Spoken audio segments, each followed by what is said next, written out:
In this video, I'm going to give you a brief overview of South Korean adoption. South Korea has the world's largest diaspora of inter-country adoptees, with more foreign adoptions overall than any other nation around the world. I'm going to give you a very brief overview why. The Korean War was from 1950 to 1953, and it ravaged the country, leaving it impoverished with poor medical services and welfare. As a result, it produced an economy and environment ripe for orphaned and abandoned children. So from the 50s moving on forward, Korea started sending children overseas. Why? The greatest reason is because of a policy instituted by the government of Lee Seung-man, or Seung-man Rhee, South Korea's very first president. His 일국 일민 policy, or his one state for one ethnic people, encouraged sending biracial children born to American soldiers and Korean women to, quote, their father's land. Essentially, if you're not full Korean, you gotta go.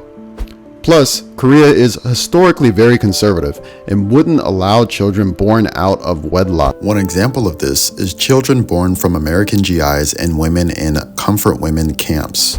Although the camps did receive unspoken support from both US and Korean governments. So if this happened, it was considered a major shame. There are also cases where GIs wanted to take their families home with them, but because of racist policies in the United States, they were not able to and had to leave their families in South Korea. Adoption became so prevalent that adoption agencies formed, such as Holt and Social Welfare Services. Children were sent to America, Australia, Denmark, and other European countries. And this trend blew up, and to date, there are reportedly over 200,000 Korean adoptees around the world. Unfortunately, there are widespread accusations of corruption and malpractice within the adoption system, as Korea began selling children by falsifying or obscuring documents, and this act became incentivized due to the profits gained from adoptions, which totaled upwards of $3,000, $4,000, and $5,000 per child in facilitating and adoption fees. Sometimes this happened even without the birth parents' knowledge. There are cases of mothers passing out and then waking up and the child's gone or pronounced dead when the child was actually sent for adoption. There's even another situation where a child was snatched from their mother in the middle of a marketplace in Korea. This eventually led to a culture of, if the child was disgracefully born, then they didn't exist.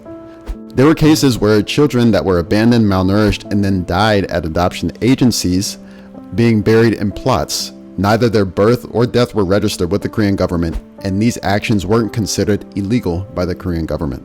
But for those who did survive and were sent overseas, some grew up in stable families. Many grew up in families in rural towns where they stood out because they were in perhaps rural white towns, and so experienced severe racism and severe identity and cultural crises. There were multiple cases of abuse in certain families, and these adoptees grew up questioning their value in life. Why was I abandoned? Why was I thrown away? And always questioned their mother and their father. And so it's very difficult for people to get a very strong footing in life due to these issues. However, this has led to adoptees taking that leap and seeking out their culture. Korean adoptee communities around the world have formed and continue to do so, where people are confiding in one another, supporting each other mentally, emotionally, and fighting to learn the language and culture. So much so that there's even the advent of the term KAD, which is short for Korean adoptee, which has helped to bring people together. But that's not all. Adoptees are coming back to Korea to find that their birth parents stay together, have other children, and their parents didn't tell anyone else that they existed. Or some parents don't want to meet, even after the parent has been contacted and knows that the adoptee wants to meet them. In other cases, once parents are living, but due to Korean privacy laws, an adoption agency will have a KAD's parents' identifying information but will not give it to them. It's like being in a house standing in front of a door. Your parents are on the other side. You know that they're there, but the door is locked. And the one holding the key is standing right next to you but refusing to give it up. Not all cases are so heart-wrenching. For example, many KADs are in, quote, reunion, meaning that they've met and have a continuing relationship with one or both birth parents, which, as you can imagine, can be a rocky road. And I don't mean the ice cream. Today, KAD advocate attorneys and Korean adoption groups are fighting for adoptee rights. In recent years, hundreds of adoptees have led the global campaign for accountability, partnered with researchers and politicians who are willing to highlight this painful legacy. In 2022, there was the first governmental investigation into South Korea's adoption industry, so there is progress. And as you can see, the adoption experience produces intense trauma, hang-ups, and a feeling of, I'll never be truly grounded in life without knowing who my parents are and where I come from in this world. Adoption is simply not the grandiose, life-saving experience that it's made out to be. If you know some Korean adoptees and you would like some tips on speaking with people, then listen. Many people in the Korean adoptee community feel misunderstood because their stories haven't been heard and they haven't been expressed and they haven't been properly represented.